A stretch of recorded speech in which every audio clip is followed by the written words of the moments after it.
신약성경 245면 로마서 5장 14절에서 21절입니다.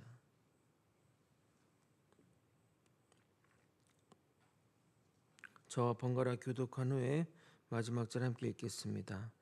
그러나 아람으로부터 모세까지 아담의 범죄와 같은 죄를 짓지 아니한 자들까지도 사망이 왕노릇하였나니 아담은 오실자의 모형이라.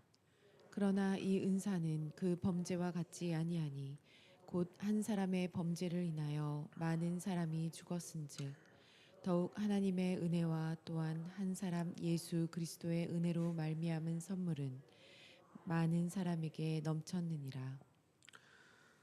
또 이 선물은 범죄한 한 사람으로 말미암은 것과 같지 아니하니 심판은 한 사람으로 말미암아 정죄에 이르렀으나 은사는 많은 범죄로 말미암아 의롭다 하심에 이름이니라. 한 사람의 범죄로 말미암아 사망이 그 한 사람을 통하여 왕노릇하였은즉 더욱 은혜와 의의 선물을 넘치게 받는 자들은 한 분 예수 그리스도를 통하여 생명 안에서 왕노릇하리로다. 그런즉 한 범죄로 많은 사람이 정죄에 이른 것 같이 한 의로운 행위로 말미암아 많은 사람이 의롭다 하심을 받아 생명에 이르렀느니라. 한 사람이 순종하지 아니함으로 많은 사람이 죄인 된 것 같이 한 사람이 순종함으로 많은 사람이 의인이 되리라. 율법이 들어온 것은 범죄를 더하게 하려 함이라. 그러나 죄가 더한 곳에 은혜가 더욱 넘쳤나니 이는 죄가 사망 안에서 왕노릇한 것 같이 은혜도 또한 의로 말미암아 왕노릇하여 우리 주 예수 그리스도로 말미암아 영생에 이르게 하려 함이라. 아멘. 아멘. 아담의 불순종으로 인해 죄가 세상에 들어왔고 아담의 후손인 인류는 죄에 오염되어 죄인이 되었습니다. 죄의 결과는 사망이니 결국 사망이 왕노릇하는 세상에 살게 되었고 우리 모두는 예외 없이 사망에 이르게 되었습니다. 내 죄가 아니라 아담의 죄로 우리가 모두 죄인이 되었다는 이 사실이 이해가 안 되고 수용하기 어려운 내용인 것은 사실이지만 그렇다고 현실이 바뀌는 것은 없습니다. 그리고 우리가 이해가 안 된다고 성경이 말하지 않은 내용을 주장하는 것은 내가 하나님이 되겠다는 것과 다를 바가 없는 겁니다. 하나님이 이러이러한 부분들이 우리 생각에는 안 맞으니 우리가 이렇게 해서 하나님의 뜻을 보충하자. 이런 것들이 무엇인지 아십니까? 바로 우상 숭배입니다.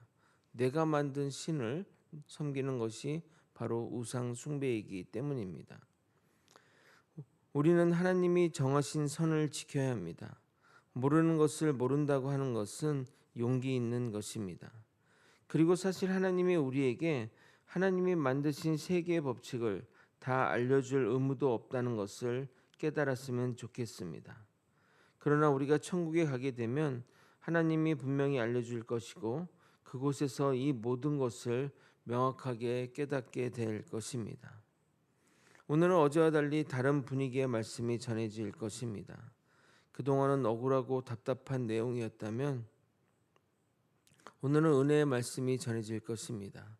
우리에게 주어진 은혜의 복음이 얼마나 값진 것인지 깨닫는 시간이 되길 예수 그리스도 이름으로 축복합니다. 사도 바울은 아담의 불순종과 범죄로 인해 그와 연합된 모든 인류가 죄 아래에 있게 된 것처럼 성도의 새 대표이신 예수 그리스도의 희생과 구속이 모든 믿는 자에게 영향을 미쳐 칭의와 성화로 이어지는 복을 누릴 것을 말하고 있습니다. 그것을 사도 바울은 이렇게 시작하고 있습니다. 14절 하반절입니다. 아담은 오실 자의 모형이라. 이 말이 의미하는 바는 아담이 범죄한 모든 인류를 대표한 것처럼 오실 자 예수님은 의인으로 칭함받아 구원받는 모든 자의 대표가 됨을 나타내는 겁니다. 아담의 범죄로 인해 인류는 그와 동일한 범죄를 하지 않았음에도 그 죄의 결과를 받아야 했는데 이런 인류를 위해 하나님이 은혜를 베푸셔서 인류 구속이라는 새로운 역사를 전개하신 것입니다. 혹자는 병 주고 약 주는 것 아니냐 말하기도 하는데 하나님은 병을 준 적이 없고 인간 스스로 병을 취한 것이고 그럼에도 불구하고 우리에게 약을 주시는 은혜를 베푸시는 것입니다. 아담이 이 오실 자의 모형이라는 의미는 두 가지 의미를 내포하고 있습니다.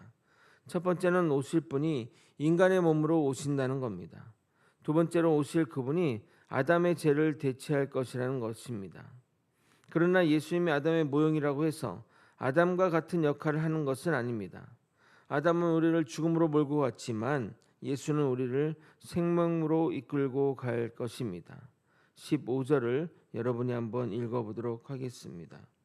시작. 그러나 이 은사는 그 범죄와 같지 아니하니 곧 한 사람의 범죄를 인하여 많은 사람이 죽었은즉 더욱 하나님의 은혜와 또한 한 사람 예수 그리스도의 은혜로 말미암은 선물은 많은 사람에게 넘쳤느니라. 여기서 그리스도의 은혜가 많은 사람에게 넘쳤다고 하니 추가로 더 은혜를 주시는 것인가 하는 생각을 할 수 있는데 이 표현은 양의 개념이 아니라 질의 개념으로서 예수님의 행위는 그 모든 사람을 구원하고도 남을 정도로 엄청난 것임을 나타내는 것입니다. 이어지는 구절은 왜 하나님의 은사가 질적으로 다른지를 설명하는 구절입니다. 먼저 16절을 읽겠습니다. 또 이 선물은 범죄한 한 사람으로 말미암은 것과 같지 아니하니 심판은 한 사람으로 말미암아 정죄에 이르렀으나 은사는 많은 범죄로 말미암아 의롭다 하심에 이름이니라. 우리는 아담의 단 한 번의 범죄로 인해 죄인이 되었지만 칭의의 은사는 인간들이 세상에서 수많은 죄를 저질렀음에도 불구하고 의롭게 하신다는 것이 하나님이 주시는 은사의 특징이라 하겠습니다. 아담의 범죄로 인간 세계에 죄가 들어왔고 이 죄는 수많은 범죄를 낳게 됩니다. 그래서 정말 세상에는 많은 범죄가 판을 칩니다.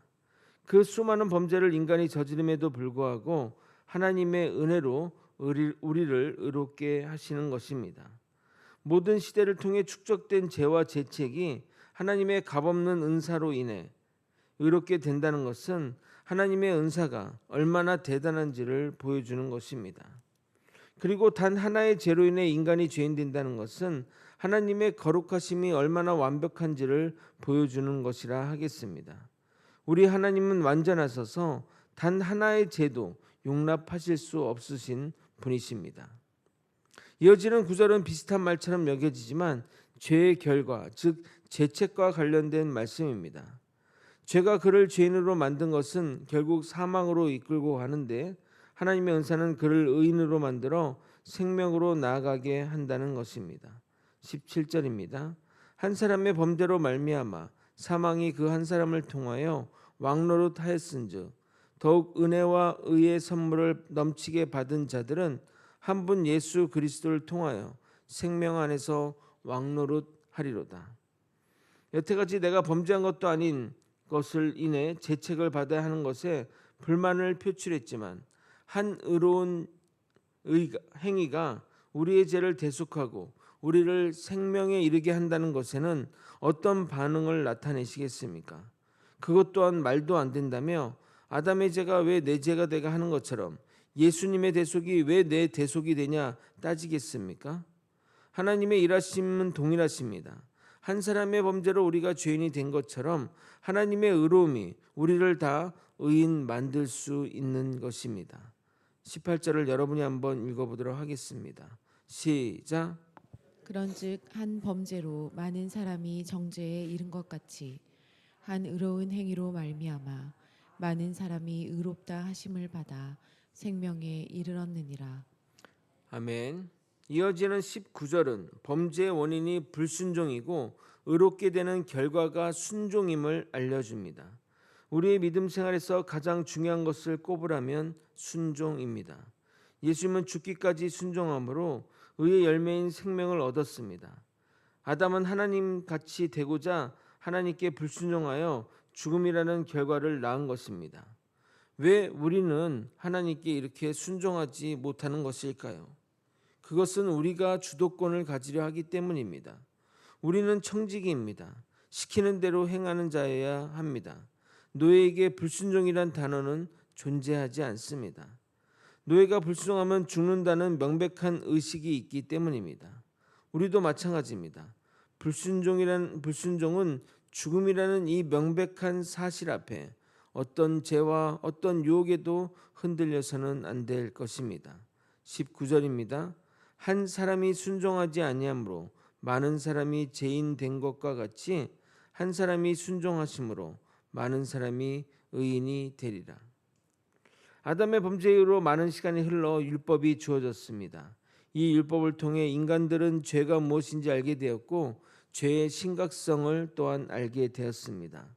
어둠이 깊을수록 그 가운데 비치는 빛이 더 밝아 보이듯이 죄로 인해 은혜가 더 귀하게 여겨지게 되었습니다. 그러나 실상 이 빛은 변함이 없는데 율법으로 인해 죄가 드러났기에 상대적으로 주님이 우리에게 주시는 은혜가 넘치게 빛나게 보이는 겁니다.